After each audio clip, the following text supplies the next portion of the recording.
Now let's take a look at this figure 21-41, and it deals with process sealing, 501.17 in the NEC.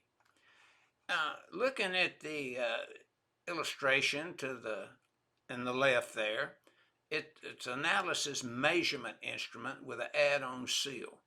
That means that you have a single frame diagram, or a single compression seal, tubing, or whatever it may be, but it doesn't provide a backup. If you lose it, then you're going to start losing the pressure and everything. So the code requires in 501.17 item 4 an add-on seal where this is the situation should occur. Now, notice I think the note kind of tells it all. For process-connected equipment, an additional means should be provided to kind of manage a single process seal failure, mitigate it,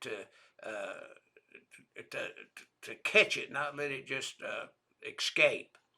And notice a can pump, as you see above, with a single process seal, a single compression seal, or diaphragm, or tube in accordance with 501.17. And then notice, yes, it is required to have an add-on seal where needed in 501.17 item 4. If it's not a dual type seal, so to speak. Now notice at the very bottom left of the illustration, we have flow, pressure, or temperature devices with additional seal or means to aid a single process seal in accordance with 501.17.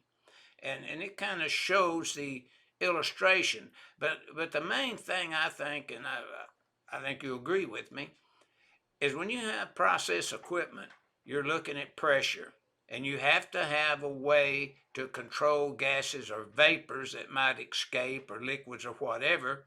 So you're always looking at an add-on seal if you don't have a dual type rated seal.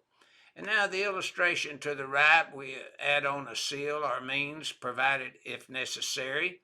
And equipment and bonding means has to be provided to bond this submergible type motor here. But keep in mind that you always have to have a backup seal if you do not have a dual type rated seal, where you have, like maybe say, sort of speaking, two seals in one. And that's what this illustration 21-41 is illustrating, process sealing in accordance with 501.17.